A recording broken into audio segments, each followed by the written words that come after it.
안녕하세요. 맛있는 교회 온라인 예배 들으신 여러분을 주님의 이름으로 환영합니다. 오늘은 대림절 둘째 주일입니다. 주님의 오심을 기다리며 주님을 예배하는 여러분 가운데 하나님의 새로움이 넘치고 하나님의 기대가 가득하기를 주의 이름으로 축원합니다. 이 시간 주님을 예배하며 찬양하겠습니다.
그 붙인 사가랴가 성령의 충만함을 받아 예언하여 이르되 찬송하리로다 주 이스라엘의 하나님이여. 그 백성을 돌보사 속량하시며 우리를 위하여 구원의 뿔을 그 종 다윗의 집에 일으키셨으니 이것은 주께서 예로부터 거룩한 선지자의 입으로 말씀하신 바와 같이 우리 원수에게서와 우리를 미워하는 모든 자의 손에서 구원하시는 일이라. 우리 조상을 긍휼히 여기시며 그 거룩한 언약을 기억하셨으니 곧 우리 조상 아브라함에게 하신 맹세라. 우리가 원수의 손에서 건지심을 받고 종신토록 주의 앞에서 성결과 의로 두려움이 없이 섬기게 하리라 하셨도다.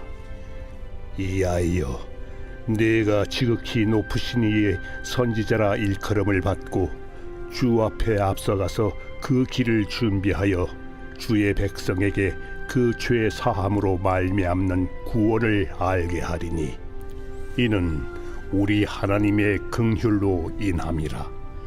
이로써 돋는 해가 위로부터 우리에게 임하여 어둠과 죽음의 그늘에 앉은 자에게 비치고 우리 발을 평강의 길로 인도하시리로다. 이제 2022년이 한 달도 채 안 남았습니다. 그리고 몇 주 후에는 예수님이 이 땅에 오시 크리스마스를 맞이하게 됩니다.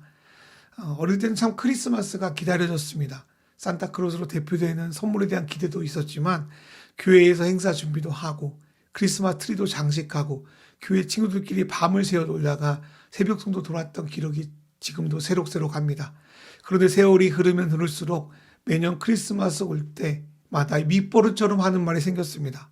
그거는 요즘 크리스마스 예전과 같지 않다라는 말입니다. 이번에도 저희 아내와 이런저런 말 하다가 크리스마스 이야기가 나와서 야 이번 크리스마스 예전만 같지 않다 이런 얘기 하다가 벼랑간 이 말 작년에도 있었는데 이 말 그 작년이 아니라 그 전부터 계속 했던 말인데 이런 생각을 하게 되었습니다.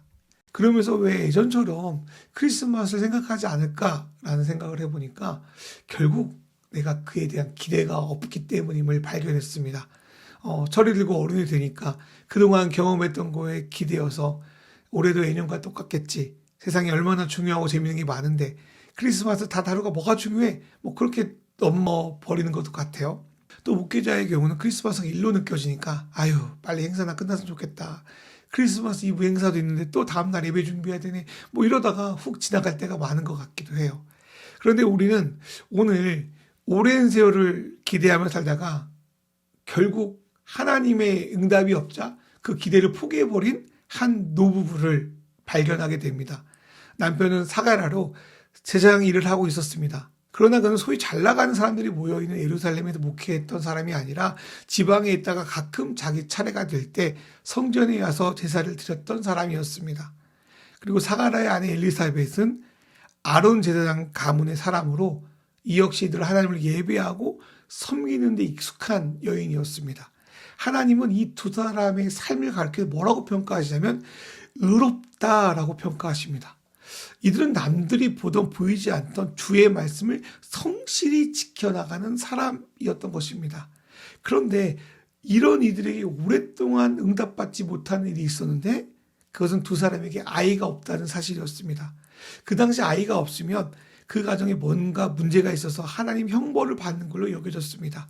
그 결과 평생을 하나님 앞에 의인으로 살았던 이들의 삶은 아이 하나 없다는 이유로 완전히 무시되었습니다. 의인이라고 평가받았던 이들이 얼마나 하나님께 기도를 많이 했을까요? 그러나 어떤 이유인지 하나님은 이들의 기도에 응답하지 않으셨고 오랫동안 주변 사람의 수군거림과 멸시를 당해야 했습니다. 그러다가 시간이 흘러 엘리사벳은 나이가 너무 많이 들어버렸습니다. 그래서 아이를 가질 가능성도 보이지 않았습니다. 그런 상황에서 어떻게 이들이 아이를 가질 꿈을 꿀 수 있겠습니까? 그런데 이 가정에 아이 말고 또 한 가지 오랫동안 기도하고 있었던 것이 있었는데 그것은 오랫동안 자신의 조상들과 선지자를 통하여 하나님께서 예언하신 그 메시아와 그를 통해 이루어질 하나님 나라에 대한 것이었습니다. 왜냐하면 오늘 말씀을 사가랴에게 전해준 천사가 가브리엘입니다. 이 가브리엘은 어디서 나옵니까? 구약의 다니엘에서 나옵니다. 구약의 다니엘을 보면 하나님께서는 때가 이르면 하나님의 기름 부음 받은 자, 곧 메시아를 보나요?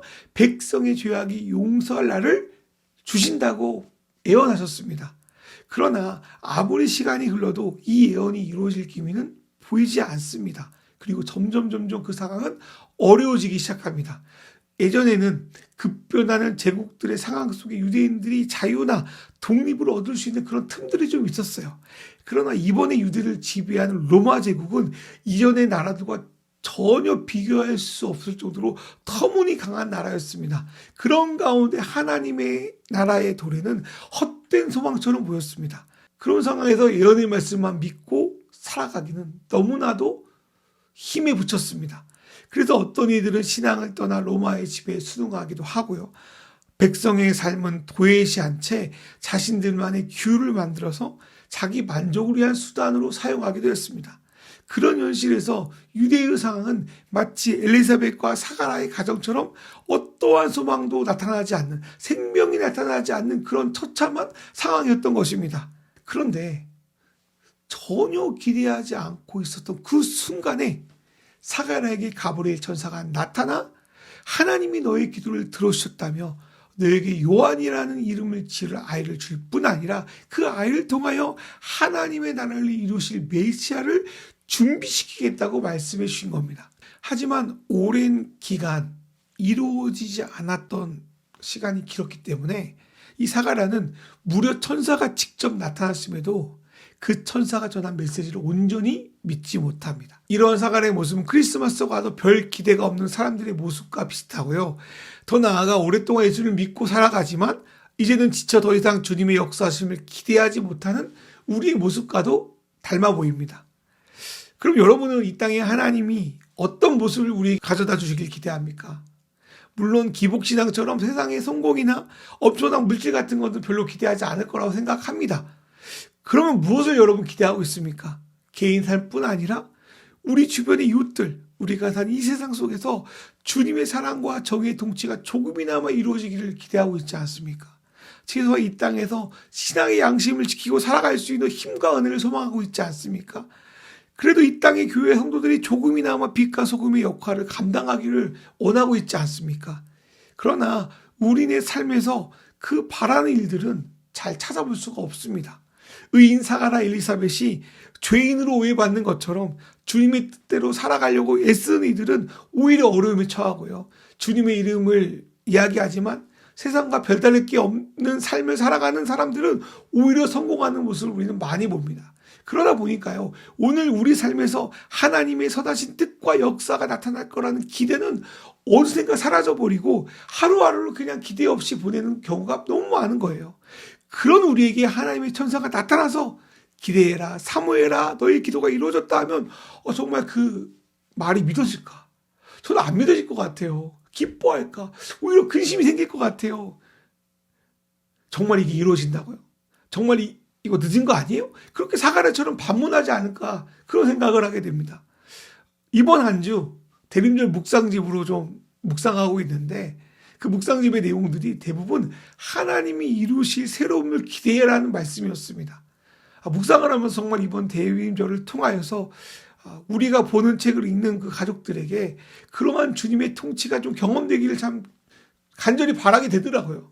그러나 하지만 한편으로는 사가랴처럼 이번 대림절에 그런 소망을 꿈꿔도 되나? 그런 불안한 마음이 생기기도 했습니다. 오랜 시간 그렇게 기도했어도 응답하지 않은데 지금 들어주신다고요? 곧 오신다고 하면서 2000년 동안 안 오신 예수님처럼 들어주겠다 하면서 또 얼마나 기다리게 하시려고 그러십니까? 우리를 희망 고문시키는 거 아닙니까? 그런 생각이 드는 거는 어쩔 수 없습니다. 그런데 이번 대림절의 시간에 하나님께서 우리에게 뭔가를 기대하게 하신다고 저는 믿겠습니다. 하나님께서 믿지 못한 사가랴에게 침묵의 시간을 주신 것처럼 저와 여러분에게 이번 대림절의 그 기간이 침묵의 시간이 되길 간절히 바랍니다. 제가 볼 때 침묵의 시간은 사가랴에게 벌이 아니었어요. 생명이 태어나기 전까지 보이지 않는 어머니 뱃속에서 10달 동안 머물다가 때가 되어 아이가 나올 때 그 생명의 울음소리를 터뜨리는 것처럼 우리의 침묵의 시간은 아무것도 일어나지 않는 시간이 아니라 그분이 일하시는 준비의 기간이라고 저는 믿습니다. 우리가 사는 현실에서 침묵의 시간을 보내는 것은 좀 가깝게 보입니다. 그러나 우리가 침묵의 시간을 통하여 다른 소리를 줄이고 하나님께 집중할 수 있을 겁니다. 또 주님에 대한 의심의 소리를 줄이고 믿음이 자라 주님이 하실 일들에 대해서 기대하는 시간을 가질 수도 있습니다. 그래서 사가랴에게 이 기간이 형벌의 시간이 아니라 하나님의 관계 회복되고 믿음이 성장하고 성령으로 충만해지는 시간이었던 것 같이 여러분도 이 대림절의 기간 그리고 이제까지 여러분이 하나님을 소망하며 기다렸던 그 시간이 여러분에게 그러한 준비의 시간이 되었기를 간절히 바랍니다. 그리고 마침내 그 때가 되자 하나님은 사가랴의 입을 열어 그분을 찬양하게 합니다. 그 말씀을 선포하게 합니다. 그리고 그런 일들이 저와 여러분에게도 있었으면 좋겠습니다. 그렇다면 사가랴는 어떤 거를 찬양하고 어떤 거를 선포하고 있습니까? 첫 번째로 사가랴는 그 옛날 선지자를 통하여 말씀하신 예언의 말씀이 자신의 조상들뿐 아니라 자신의 삶에 이루어진 것을 찬양하고 있습니다. 아브라함과 족장 시대에 이루어진 구원이 모세와 출애굽 때 또 다윗의 때에 이루어진 구원이 바로 자신의 세대의 말씀대로 이루어졌다는 것에 대해서 기뻐하고 있는 것입니다. 우리는 하나님 말씀이 어제나 오늘이나 영원토록 동일하시다는 말씀을 알고는 있습니다. 그러나 잘 믿지는 못합니다. 물론 주님이 오시기까지 우리와 이 세상 일은 완전히 인생되지는 않을 겁니다. 그러나 어제 우리의 믿음의 선배들에게 응답하셔서 하나님께서 오늘 우리를 인도하시고 구원하실 걸 믿는 것은 자녀된 특권입니다. 지금 여러분을 힘들게 하고 넘어지는 원수의 공격이 무마되고 여러분의 삶 속에서 구원의 기쁨이 회복되는 은혜가 있기를, 그래서 하나님 나라의 삶이 우리 가운데 회복되기를 주님의 이름으로 축원합니다. 두 번째로 사가랴는 원수의 손에서 구원받을 것뿐 아니라 주님 앞에서 성결과 의의 예배가 회복될 것을 선포하고 있습니다. 기독교 예배는 단지 형태와 절차를 갖추어 드리는 그런 어떤 행사 같은 것이 아니잖아요. 기독교 예배는 내 삶을 주님 뜻대로 살아갈 수 있게 드리는 영적 예배인 것입니다. 그래서 저는 이번에 소망합니다. 우리 예배가 형식상 일주일에 한두 번 드리는 그런 예배를 넘어서 내 삶에, 우리의 삶에 의와 성결로 나타날 수 있는 그런 예배가 되기를 소망합니다.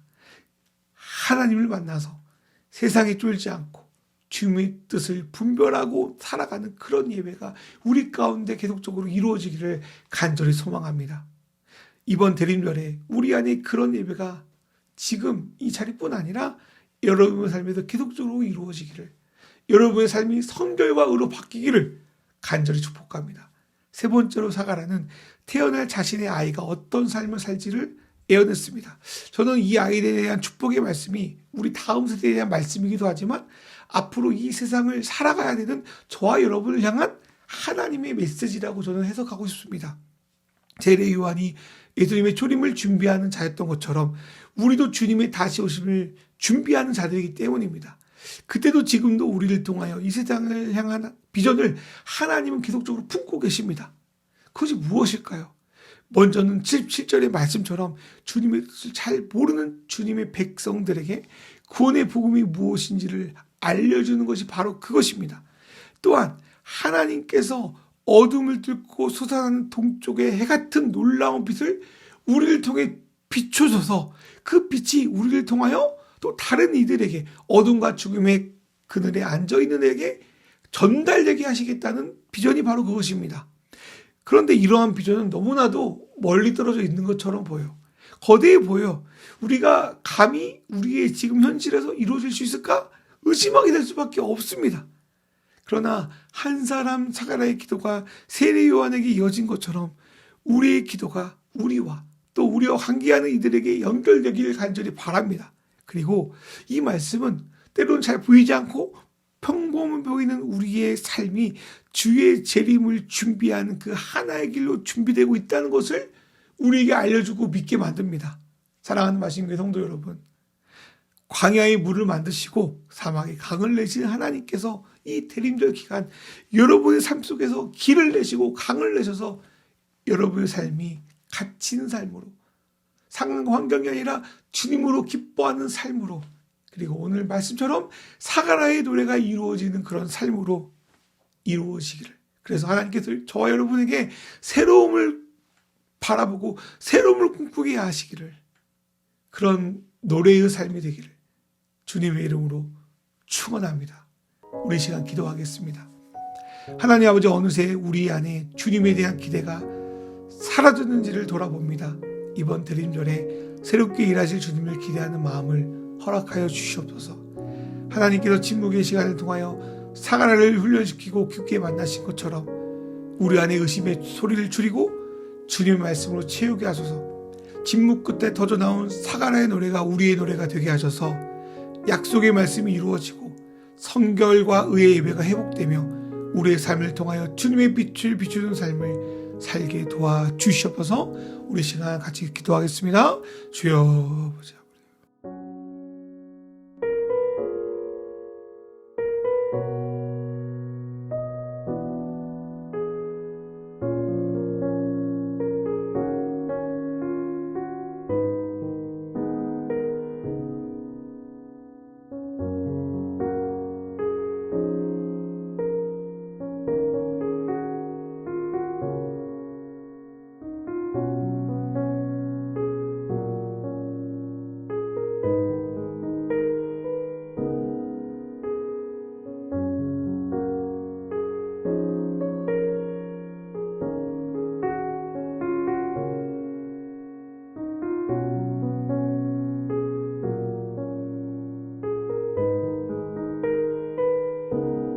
하나님 아버지, 오늘 말씀을 통하여 우리가 하나님을 향한 기대가 없다는 것을 발견합니다. 그러나 기대가 없는 사가랴에게 찾아가 다시 하나님 나라를 꿈꾸게 하신 것처럼 오늘 우리에게 찾아오셔서 하나님의 나라를 바라보며 하나님 나라를 열방하게 하여 주시옵소서. 하나님, 요즘 세상살이가 참 쉽지 않습니다. 그러나 그 세상살이 속에서 하나님께서 구원의 길을 보여주시고 또한 의와 성결의 예배를 우리 가운데 회복시켜 주셔서 우리가 온전히 주님을 예배하게 하여 주시고, 마지막으로 우리에게 그 빛을 비추사 우리가 빛을 전달하는 일꾼으로 우리를 사용하여 주시옵소서. 하나님, 우리는 불가능하나 하나님은 가능하실 줄 믿습니다. 그리고 무엇보다도 하나님을 향한 기대에 대한 열망 이루어 주시고, 또한 그 기대가 헛수고가 아니라 우리 삶에서 증거되고 나타나고 보일 수 있도록 주여 은혜 베풀어 주시옵소서. 귀한 예물을 드리니 받아주시고 각자의 기도가 하나님의 방식으로 응답되게 하여 주시옵고, 대림절의 놀라운 은혜와 기쁨, 크리스마스의 의미가 그들의 삶 가운데 흘러넘칠 수 있도록 주여 안수하여 주시옵소서. 하나님 아버지, 이 두 번째 대림절 주일을 주님께 올려드리오니 기뻐 받아주길 간절히 바랍니다. 이 모든 말씀을 주 예수 그리스도의 이름으로 기도드리옵나이다. 아멘. 이제는 우리 주 예수 그리스도의 은혜와 하나님 아버지의 사랑과 성령님의 인도하심이 이제 하나님을 기대하고 하나님을 열망하고 하나님께서 이루어질 것을 고대하며 사가랴의 노래를 올려드리는 우리 마신교회 성도들과 이 영상을 통해 예배하는 모든 믿음의 자를 버리기 위해 이제로부터 영원히 함께 하시기를 간절히 축원하옵나이다. 아멘.